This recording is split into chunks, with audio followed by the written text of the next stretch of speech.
17 ಜನ ಶಾಸಕರನ್ನ ಆಪರೇಷನ್ ಮಾಡಿದ್ರಲ್ಲ. ಮೊನ್ನೆ ನಾನು ವಿಧಾನಸಭೆ ಮಗಾಸಭೆಯಲ್ಲಿ ಕೂತಿದ್ದೆ, ನನಗೆ ಗೊತ್ತಿಲ್ಲ, ಬಿಜೆಪಿಯವ್ರು ಹೇಳ್ತಾ ಇದ್ರು ಭಾಳ ಕಾಸ್ಟ್ಲಿ ಆಗೋಯ್ತು ಅಂತ. 30 ಕೈ ಕೊಟ್ಟು 30 ಚುನಾವಣೆ ಖರ್ಚು ಮಾಡಿದ್ರು ಒಬ್ಬೊಬ್ಬರಿಗೆ ಅಂತ. ಅವತ್ತೇ 60 ಮಾಡಿದ್ರಲ್ಲ ಬಿಜೆಪಿಯವ್ರಿಗೆ. 100 ರೂಪಾಯಿಗೆ ಗೊತ್ತಿಲ್ವಾಗಾದ್ರೆ ಏನು ನೋಟೇ ಗೊತ್ತಿಲ್ಲ, ವಿಚಾರಣೆ ಗೊತ್ತಿಲ್ಲ ಅನ್ನೋ ಥರ ನೋಡಿದೆ. ಎಲ್ಲರೂ ಸತ್ಯವಂತರ ಥರ ಮಾತಾಡ್ತಾ ಇದ್ರು, ಏನು ವಿಚಾರ ಗೊತ್ತಿಲ್ಲ. 2 ಸರಿ ಗೌರ್ಮೆಂಟ್ ಮಾಡಿರೋದು ಆಪರೇಷನ್ ಮಾಡೆ. ಮೊನ್ನೆ 17 ಜನದ ಎತ್ತಾದ್ರು ನನಗೆ ಬಿಜೆಪಿ ಸ್ನೇಹಿತರು ಹೇಳಿದ್ರು, ನಮಗೂ ಸ್ನೇಹಿತರು ಇರ್ತಾರಲ್ಲ ಬಿಜೆಪಿ ಸ್ನೇಹಿತರು, ಅವ್ರು ಹೇಳಿದ್ದು 30 ಕೈ ಕೊಟ್ಟು 30 ಖರ್ಚು ಮಾಡಿ ಚುನಾವಣೆ ಮಾಡಿದ್ದೀವಿ ಅಂತ ಹೇಳ್ತಾ ಇದ್ರು. ಬೇರೆ 100 ಗೊತ್ತಿಲ್ವ ಅವ್ರಿಗೆ? ಎವಿಡೆನ್ಸ್ ಇದೆ, ಯಾವಾಗ ಬೇಕು ಅವಾಗ ಮುಖ್ಯಮಂತ್ರಿಗಳಿಗೆ ನಮ್ಮ ಹೋಮ್ ಮಿನಿಸ್ಟರ್ ಕೊಡ್ತೀವಿ. ಅವರ ಆಪರೇಷನ್ ಕಮಲ ಮಾಡೋದಕ್ಕೆ ಯಾರು ತಯಾರಿಲ್ಲ ಇಲ್ಲಿ ನಮ್ಮ ಕಾಂಗ್ರೆಸ್ಸಿಗರು. ಅವ್ರನ್ನ ಯಾವಾಗ ಹಿಡ್ಕೊಡ್ಬೇಕೋ ಹಿಡ್ಕೊಡ್ತೀವಿ. ಯಾರು ವೀಕ್ ಇಲ್ಲ, ಬಟ್ ಬ್ರೋಕರ್ಗಳು ಬಿಡ್ತಾ ಇಲ್ಲ. ದಿನಾ ಬರೋದು ರೆಡಿ ರೆಡಿ ರೆಡಿ ರೆಡಿ ಅನ್ನೋದು. ಒಂದು ಟೈಮ್ ಬರುತ್ತಲ್ಲ, ಫುಲ್ ಸ್ಟಾಪ್ ಇಡ್ತೀವಿ ಅದಕ್ಕೆ. 100% ನಾನೇನು ಹೇಳ್ತಾ ಇದ್ದೀನಿ, ಕಾನೂನಿಗೆ ಎಲ್ಲರೂ ಬದ್ಧ. ಕಾನೂನು ಹೋರಾಟ ಎದುರಿಸ್ತೀವಿ. ಈಗ ಅವರು ಸತ್ಯವಂತರ ಥರ ಮಾತಾಡ್ತಾರೆ. ನಾವು ಭ್ರಷ್ಟಾಚಾರದ ವಿರುದ್ಧ ರಾಜೀವ್ ಅವರು ಭಾಳ ಎಲ್ಲ ಕೇಳಿದೆ. ಅವರೇ ವಿಧಾನಸಭೆಯಲ್ಲಿ ಇದ್ದರು. ಶ್ರೀನಿವಾಸ್ ಗೌಡರು ಒಂದು ಆರೋಪ ಮಾಡಿದರು, ನನ್ನ ಮನೆಗೆ ಅಶ್ವಥ್ ನಾರಾಯಣ ಯೋಗೇಶ್ವರು 5 ಕೋಟಿ ದುಡ್ಡು ತಂದು ಇಟ್ಬಿಟ್ಟು ಹೋಗಿದ್ರು ಅಂತ. ಯಾಕೆ ಅದನ್ನು ತನಿಖೆ ಮಾಡಿ ಅಂತ ಕೇಳ್ತಲ್ಲ ರಾಜೀವ್ ಅವರು? ಬಿಜೆಪಿಯ ಪ್ರಧಾನ ಕಾರ್ಯದರ್ಶಿಗಳು, ಹೋರಾಟಗಾರರು, ಸತ್ಯವಂತರು, ಭ್ರಷ್ಟಾಚಾರ ವಿರುದ್ಧ ಹೋರಾಡೋರು. ಅವತ್ತು ಅವ್ರದ್ದೇ ಗೌರ್ಮೆಂಟ್ ಇದ್ದರೆ ಯಾಕೆ ಮಾಡಲಿಲ್ಲ? ಮುಖ್ಯಮಂತ್ರಿಗಳ ಪೀಠ 2,000 ಕೋಟಿಗೆ ಹರಾಜ್ಗಿದೆ ಅಂತ ಯತ್ನಾಳ್ ಅವ್ರು ಹೇಳಿದ್ರು. ಯಾಕೆ ಕೇಳ್ತಾಯಿಲ್ಲ? 2,000 ಕೋಟಿ ಎಲ್ಲಿದೆ? ಯಾಕೆ ಹಿಡ್ಕೊಡ್ತಾ ಇಲ್ಲ? ಯಾಕೆ ಕೇಳ್ತಾ ಇಲ್ಲ? ನಮ್ಮ ಹತ್ರನೂ ಇದೆ. ಅವರು ತೆಪ್ಪಗಿರಬೇಕು. ಸುಮ್ಮನೆ ಸರಿಯಾಗಿ ನಡೀತಾರ ಗೌರ್ಮೆಂಟ್ನ ಬೀಳಿಸ್ತೀವಿ ಅಂತೇಳಿ ದಿನ ಬೆಳಿಗ್ಗೆ ಹತ್ರ ಮಾತಾಡಿದ್ರೆ ಆಗಲ್ಲ. ಮಹಾರಾಷ್ಟ್ರ ಮಾದರಿಯಲ್ಲಿ ಸರ್ಕಾರ ಮಾಡ್ತೀವಿ ಅಂದರು ಆಗಲ್ಲ. ನಮ್ಮ ಹತ್ರ ಎಲ್ಲ ಎವಿಡೆನ್ಸ್ ಇದೆ. ಸೂಕ್ತ ಕಾಲದಲ್ಲಿ ಅವ್ರ ಮೇಲೆ ಕ್ರಮ ಕೈಗೊಳ್ಳೋಕ್ಕೆ ನಮ್ಮ ಸರ್ಕಾರ ಸಿದ್ಧ ಇದೆ. Thank you. ಅವಾಗ ಸುಮ್ಮನಾಗಿದ್ರು. ಯಾರ್ಯಾರು ಅಂತ ಹೆಸರು ಹೇಳಿದ್ನಲ್ಲ ನಾನು, 3 ಜನದ ಹೆಸರು, ಯಾರ್ಯಾರು ಯಾವ್ಯಾವ ಶಾಸಕರನ್ನ ಹುಡ್ಕೊಂಬಂದಿದ್ರು ಅಂತ. ಆಗ ಸುಮ್ಮನಾಗಿದ್ರು. ಈಗ ತಿರ್ಗಾ ಸ್ಟಾರ್ಟ್ ಮಾಡಿದ್ರು. ಇದೆ ನಮ್ಮ ಹತ್ರ. ನಿಮ್ಮ ಅದೇ ಊರಿಗೆ ಬಂದವ್ರು ನೀರೇ ಬರಲ್ಲ, ನಿಮ್ಮ ಹತ್ರಕ್ಕೂ ಬರುತ್ತೆ. ಈಗ ದರ್ಶನ್ ಕಾಫಿ ಕುಡಿತಾರಂತ ಹಿಡ್ದಾಕ್ಬಿಟ್ಟಿದ್ರ ಜೈಲು ಒಳಗಡೆಯಿಂದ. ಅಂದ್ರೆ ನೀವು ಆಚೆ ಇರೋದು ಹಿಡಿಯಲ್ಲ. ಅವರು ಬಿಜೆಪಿ ಬಂದಾಗ ಗೊತ್ತಾಗಿರೋದಕ್ಕೆ ಹೇಳ್ತಾರೆ. ಬಿಜೆಪಿ ಸ್ವಲ್ಪ ಬ್ರೋಕರ್ಗಳಿದ್ದಾರೆ.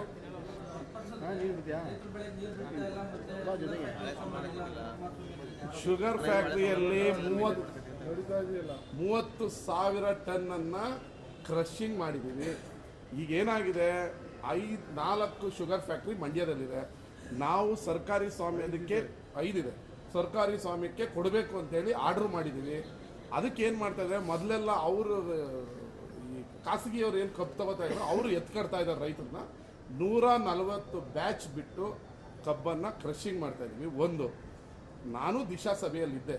ಕುಮಾರಸ್ವಾಮಿಯವರು ಅಧಿಕಾರಿಗಳ ಹತ್ರ ಮಾಹಿತಿ ತಗೊಂಡ್ರು, ಆಚೆ ಬಂದು ಉಲ್ಟಾ ಹೇಳಿದ್ರು. ನಾವೇನು ಮಾಡೋದು ಅದಕ್ಕೆ? ಈಗ ತಮಿಳ್ನಾಡಿಗೆ ಹೋಗೋದು ನದಿ, ಅದು ನದಿಯಲ್ಲಿ ಹರ್ಕೊಂಡು ಹೋಗೋದು. ರೈತರಿಗೆ ಬರೋದು ಕಾಲುವೆಯಲ್ಲಿ ಬರೋದು. ನೀವು ಎಷ್ಟೇ ನೀರು ಬಿಟ್ರು ಹುಲಿಕೆರೆ ಬುಗ್ಗ ಅಂತ ಒಂದಿದೆ, ಅಂಡರ್ ಗ್ರೌಂಡಲ್ಲಿ ಬರೋದು. 3,000 ಕ್ಯೂಸೆಕ್ಸ್ ನೀರು ಮಾತ್ರನೇ ಆಚೆಗೆ ಡಿಸ್ಚಾರ್ಜ್ ಆಗೋದು. ಈಗ 2,800 ಆಗಿದೆ. ಪ್ರತಿಯೊಂದಕ್ಕೂ ನೀರು ಬಿಡ್ತಾನೆ ಇದ್ದಾರೆ. ಯಾವತ್ತು ಸ್ಟಾರ್ಟ್ ಮಾಡಿದ್ದಾರೆ, ಜುಲೈ ಫಸ್ಟ್ ವೀಕಲ್ಲಿ, ಇವತ್ತುವರೆಗೂ ನೀರು ನಿಲ್ಲಿಸಿಲ್ಲ. ಎಲ್ಲರಿಗೂ ಬರ್ತಾ ಇದೆ. ಏನಾಗುತ್ತೆ, ಇಮಿಡಿಯೇಟ್ಲಿ ಕೆರೆ ತುಂಬಿಡಬೇಕು. ಅಲ್ಲಿ ಸಮುದ್ರ ಥರ ಹೋಗಿದೆಯಲ್ಲ ಅಂತ, ಅದು ನದಿ ಹರ್ಕೊಂಡು ಹೋಗೋದು. ಬಂಗಾಳಕೊಲ್ಲಿಗೆ ಸೇರೋದಕ್ಕೆ ಮೆಟ್ಟೂರು ಡ್ಯಾಮ್ ಕಟ್ಕೊಂಡಿದ್ದಾರೆ. ನಮ್ಮದು ಕಾಲುವೆಯಲ್ಲಿ ಬರೋದು. ಇದನ್ನು ಅರ್ಥ ಮಾಡ್ಕೊಬೇಕು. ಅವರು ಮುಖ್ಯಮಂತ್ರಿ ಆಗಿದ್ರು, ಅವ್ರಿಗೂ ವಿಚಾರ ಗೊತ್ತಿದೆ. ರಾಜಕೀಯವಾಗಿ ಮಾತಾಡಿದಾಗ ನಾವೇನೋ ಅದಕ್ಕೆ ಆನ್ಸರ್ ಮಾಡೋದಕ್ಕಾಗಲ್ಲ. ಅವ್ರಿಗೂ ಗೊತ್ತಿದೆ ವಿಚಾರ. ಅವ್ರಿಗೂ 2,500 ಕ್ಯೂಸೆಕ್ಸೇ ಡಿಸ್ಚಾರ್ಜ್ ಆಗೋದು, ಇಷ್ಟೇ ಅರಿಯೋಕ್ಕಾಗೋದು, ಹಿಂಗೆ ಆಗೋದು.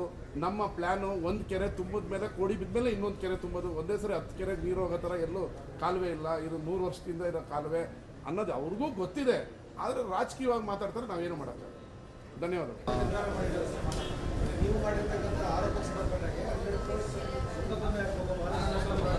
ಬಿಜೆಪಿಯವ್ರು 100 ಕೋಟಿ ಗೊತ್ತಿಲ್ವಾ? 17 ಜನ ಶಾಸಕರನ್ನ ಆಪರೇಷನ್ ಮಾಡಿದ್ರಲ್ಲ. ಮೊನ್ನೆ ನಾನು ವಿಧಾನಸಭೆ ಮಗಾಸಭೆಯಲ್ಲಿ ಕೂತಿದ್ದೆ, ನನಗೆ ಗೊತ್ತಿಲ್ಲ, ಬಿಜೆಪಿಯವ್ರು ಹೇಳ್ತಾ ಇದ್ರು ಭಾಳ ಕಾಸ್ಟ್ಲಿ ಆಗೋಯ್ತು ಅಂತ. 30 ಕೈ ಕೊಟ್ಟು 30 ಚುನಾವಣೆ ಖರ್ಚು ಮಾಡಿದ್ರು ಒಬ್ಬೊಬ್ಬರಿಗೆ ಅಂತ. ಅವತ್ತೇ 60 ಮಾಡಿದ್ರಲ್ಲ ಬಿಜೆಪಿಯವ್ರಿಗೆ. 100 ರೂಪಾಯಿಗೆ ಗೊತ್ತಿಲ್ವಾಗಾದ್ರೆ ಏನು ನೋಟೇ ಗೊತ್ತಿಲ್ಲ, ವಿಚಾರನೆ ಗೊತ್ತಿಲ್ಲ ಅನ್ನೋ ಥರ ನೋಡಿದೆ. ಎಲ್ಲರೂ ಸತ್ಯವಂತರ ಥರ ಮಾತಾಡ್ತಾ ಇದ್ರು, ಏನು ವಿಚಾರ ಗೊತ್ತಿಲ್ಲ. 2 ಸರಿ ಗೌರ್ಮೆಂಟ್ ಮಾಡಿರೋದು ಆಪರೇಷನ್ ಮಾಡೆ. ಮೊನ್ನೆ 17 ಜನದ ಎತ್ತಾಗ್ಲೂ ನನಗೆ BJP ಸ್ನೇಹಿತರು ಹೇಳಿದ್ದು, ನಮಗೂ ಸ್ನೇಹಿತರು ಇರ್ತಾರಲ್ಲ BJP ಸ್ನೇಹಿತರು, ಅವ್ರು ಹೇಳಿದ್ದು 30 ಕೈ ಕೊಟ್ಟು 30 ಖರ್ಚು ಮಾಡಿ ಚುನಾವಣೆ ಮಾಡಿದ್ದೀವಿ ಅಂತ ಹೇಳ್ತಾ ಇದ್ರು. ಬೇರೆ 100 ಗೊತ್ತಿಲ್ವ ಅವ್ರಿಗೆ? ಎವಿಡೆನ್ಸ್ ಇದೆ, ಯಾವಾಗ ಬೇಕು ಅವಾಗ ಮುಖ್ಯಮಂತ್ರಿಗಳಿಗೆ ನಮ್ಮ ಹೋಮ್ ಮಿನಿಸ್ಟರ್ ಕೊಡ್ತೀವಿ. ಅವರ ಆಪರೇಷನ್ ಕಮಲ ಮಾಡೋದಕ್ಕೆ ಯಾರು ತಯಾರಿಲ್ಲ ಇಲ್ಲಿ ನಮ್ಮ ಕಾಂಗ್ರೆಸ್ಸಿಗರು. ಅವ್ರನ್ನ ಯಾವಾಗ ಹಿಡ್ಕೊಡ್ಬೇಕೋ ಹಿಡ್ಕೊಡ್ತೀವಿ. ಯಾರು ವೀಕ್ ಇಲ್ಲ, ಬಟ್ ಬ್ರೋಕರ್ಗಳು ಬಿಡ್ತಾ ಇಲ್ಲ. ದಿನಾ ಬರೋದು ರೆಡಿ ರೆಡಿ ರೆಡಿ ರೆಡಿ ಅನ್ನೋದು. ಒಂದು ಟೈಮ್ ಬರುತ್ತಲ್ಲ, ಫುಲ್ ಸ್ಟಾಪ್ ಇಡ್ತೀವಿ ಅದಕ್ಕೆ. 100% ನಾನೇನು ಹೇಳ್ತಾ ಇದ್ದೀನಿ, ಕಾನೂನಿಗೆ ಎಲ್ಲರೂ ಬದ್ಧ. ಕಾನೂನು ಹೋರಾಟ ಎದುರಿಸ್ತೀವಿ. ಈಗ ಅವರು ಸತ್ಯವಂತರ ಥರ ಮಾತಾಡ್ತಾರೆ. ನಾವು ಭ್ರಷ್ಟಾಚಾರದ ವಿರುದ್ಧ ರಾಜೀವ್ ಅವರು ಭಾಳ ಎಲ್ಲ ಕೇಳಿದೆ. ಅವರೇ ವಿಧಾನಸಭೆಯಲ್ಲಿ ಇದ್ದರು. ಶ್ರೀನಿವಾಸ್ ಗೌಡರು ಒಂದು ಆರೋಪ ಮಾಡಿದರು, ನನ್ನ ಮನೆಗೆ ಅಶ್ವಥ್ ನಾರಾಯಣ ಯೋಗೇಶ್ವರು 5 ಕೋಟಿ ದುಡ್ಡು ತಂದು ಇಟ್ಬಿಟ್ಟು ಹೋಗಿದ್ರು ಅಂತ. ಯಾಕೆ ಅದನ್ನು ತನಿಖೆ ಮಾಡಿ ಅಂತ ಕೇಳ್ತಲ್ಲ ರಾಜೀವ್ ಅವರು? BJPಯ ಪ್ರಧಾನ ಕಾರ್ಯದರ್ಶಿಗಳು, ಹೋರಾಟಗಾರರು, ಸತ್ಯವಂತರು, ಭ್ರಷ್ಟಾಚಾರ ವಿರುದ್ಧ ಹೋರಾಡೋರು. ಅವತ್ತು ಅವ್ರದ್ದೇ ಗೌರ್ಮೆಂಟ್ ಇದ್ದರೆ ಯಾಕೆ ಮಾಡಲಿಲ್ಲ? ಮುಖ್ಯಮಂತ್ರಿಗಳ ಪೀಠ 2,000 ಕೋಟಿಗೆ ಹರಾಜ್ಗಿದೆ ಅಂತ ಯತ್ನಾಳ್ ಅವ್ರು ಹೇಳಿದ್ರು. ಯಾಕೆ ಕೇಳ್ತಾ ಇಲ್ಲ? 2,000 ಕೋಟಿ ಎಲ್ಲಿದೆ? ಯಾಕೆ ಹಿಡ್ಕೊಡ್ತಾ ಇಲ್ಲ? ಯಾಕೆ ಕೇಳ್ತಾ ಇಲ್ಲ? ನಮ್ಮ ಹತ್ರನೂ ಇದೆ. ಅವರು ತೆಪ್ಪಗಿರಬೇಕು. ಸುಮ್ಮನೆ ಸರಿಯಾಗಿ ನಡೀತಾರ ಗೌರ್ಮೆಂಟ್ನ ಬೀಳಿಸ್ತೀವಿ ಅಂತೇಳಿ ದಿನ ಬೆಳಗ್ಗೆ ಹತ್ರ ಮಾತಾಡಿದ್ರೆ ಆಗಲ್ಲ. ಮಹಾರಾಷ್ಟ್ರ ಮಾದರಿಯಲ್ಲಿ ಸರ್ಕಾರ ಮಾಡ್ತೀವಿ ಅಂದರು ಆಗಲ್ಲ. ನಮ್ಮ ಹತ್ರ ಎಲ್ಲ ಎವಿಡೆನ್ಸ್ ಇದೆ. ಸೂಕ್ತ ಕಾಲದಲ್ಲಿ ಅವ್ರ ಮೇಲೆ ಕ್ರಮ ಕೈಗೊಳ್ಳೋಕ್ಕೆ ನಮ್ಮ ಸರ್ಕಾರ ಸಿದ್ಧ ಇದೆ. Thank you. ಅವಾಗ ಸುಮ್ಮನಾಗಿದ್ರು. ಯಾರ್ಯಾರು ಅಂತ ಹೆಸರು ಹೇಳಿದ್ನಲ್ಲ ನಾನು, 3 ಜನದ ಹೆಸರು, ಯಾರ್ಯಾರು ಯಾವ್ಯಾವ ಶಾಸಕರನ್ನ ಹುಡ್ಕೊಂಬಂದಿದ್ರು ಅಂತ. ಆಗ ಸುಮ್ಮನಾಗಿದ್ರು. ಈಗ ತಿರ್ಗಾ ಸ್ಟಾರ್ಟ್ ಮಾಡಿದ್ರು. ಇದೆ ನಮ್ಮ ಹತ್ರ. ನಿಮ್ಮ ಅದೇ ಊರಿಗೆ ಬಂದವ್ರು ನೀರೇ ಬರಲ್ಲ, ನಿಮ್ಮ ಹತ್ರಕ್ಕೂ ಬರುತ್ತೆ. ಈಗ ದರ್ಶನ್ ಕಾಫಿ ಕುಡಿತಾರಂತ ಹಿಡ್ದಾಕ್ಬಿಟ್ಟಿದ್ರ ಜೈಲು ಒಳಗಡೆಯಿಂದ. ಅಂದ್ರೆ ನೀವು ಆಚೆ ಇರೋದು ಹಿಡಿಯಲ್ಲ. ಅವರು BJP ಬಂದಾಗ ಗೊತ್ತಾಗಿರೋದಕ್ಕೆ ಹೇಳ್ತಾರೆ. BJP ಸ್ವಲ್ಪ ಬ್ರೋಕರ್ಗಳಿದ್ದಾರೆ.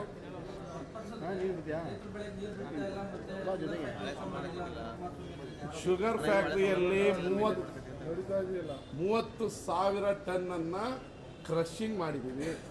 ಈಗ ಏನಾಗಿದೆ, 4 ಶುಗರ್ ಫ್ಯಾಕ್ಟ್ರಿ ಮಂಡ್ಯದಲ್ಲಿದೆ. ನಾವು ಸರ್ಕಾರಿ ಸ್ವಾಮ್ಯದಕ್ಕೆ 5 ಇದೆ, ಸರ್ಕಾರಿ ಸ್ವಾಮ್ಯಕ್ಕೆ ಕೊಡಬೇಕು ಅಂತೇಳಿ ಆರ್ಡರ್ ಮಾಡಿದ್ದೀವಿ.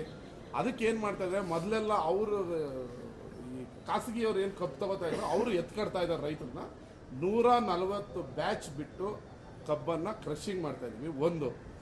ನಾನು ದಿಶಾ ಸಭೆಯಲ್ಲಿದ್ದೆ. ಕುಮಾರಸ್ವಾಮಿಯವರು ಅಧಿಕಾರಿಗಳ ಹತ್ರ ಮಾಹಿತಿ ತಗೊಂಡ್ರು, ಆಚೆ ಬಂದು ಉಲ್ಟಾ ಹೇಳಿದ್ರು. ನಾವೇನು ಮಾಡೋದು ಅದಕ್ಕೆ? ಈಗ ತಮಿಳ್ನಾಡಿಗೆ ಹೋಗೋದು ನದಿ, ಅದು ನದಿಯಲ್ಲಿ ಹರ್ಕೊಂಡು ಹೋಗೋದು. ರೈತರಿಗೆ ಬರೋದು ಕಾಲುವೆಯಲ್ಲಿ ಬರೋದು. ನೀವು ಎಷ್ಟೇ ನೀರು ಬಿಟ್ರು ಹುಲಿಕೆರೆ ಬುಗ್ಗ ಅಂತ ಒಂದು ಅಂಡರ್ ಗ್ರೌಂಡಲ್ಲಿ ಬರೋದು. 3,000 ಕ್ಯೂಸೆಕ್ಸ್ ನೀರು ಮಾತ್ರನೇ ಆಚೆಗೆ ಡಿಸ್ಚಾರ್ಜ್ ಆಗೋದು. ಈಗ 2,800 ಆಗಿದೆ. ಪ್ರತಿಯೊಂದಕ್ಕೂ ನೀರು ಬಿಡ್ತಾನೆ ಇದ್ದಾರೆ. ಯಾವತ್ತು ಸ್ಟಾರ್ಟ್ ಮಾಡಿದ್ದಾರೆ, ಜುಲೈ ಫಸ್ಟ್ ವೀಕಲ್ಲಿ, ಇವತ್ತುವರೆಗೂ ನೀರು ನಿಲ್ಲಿಸಿಲ್ಲ. ಎಲ್ಲರಿಗೂ ಬರ್ತಾ ಇದೆ. ಏನಾಗುತ್ತೆ, ಇಮಿಡಿಯೇಟ್ಲಿ ಕೆರೆ ತುಂಬಿಡಬೇಕು. ಅಲ್ಲಿ ಸಮುದ್ರ ಥರ ಹೋಗಿದೆಯಲ್ಲ ಅಂತ, ಅದು ನದಿ ಹರ್ಕೊಂಡು ಹೋಗೋದು. ಬಂಗಾಳಕೊಲ್ಲಿಗೆ ಸೇರೋದಕ್ಕೆ ಮೆಟ್ಟೂರು ಡ್ಯಾಮ್ ಕಟ್ಕೊಂಡಿದ್ದಾರೆ. ನಮ್ಮದು ಕಾಲುವೆಯಲ್ಲಿ ಬರೋದು. ಇದನ್ನು ಅರ್ಥ ಮಾಡ್ಕೊಬೇಕು. ಅವರು ಮುಖ್ಯಮಂತ್ರಿ ಆಗಿದ್ರು, ಅವ್ರಿಗೂ ವಿಚಾರ ಗೊತ್ತಿದೆ.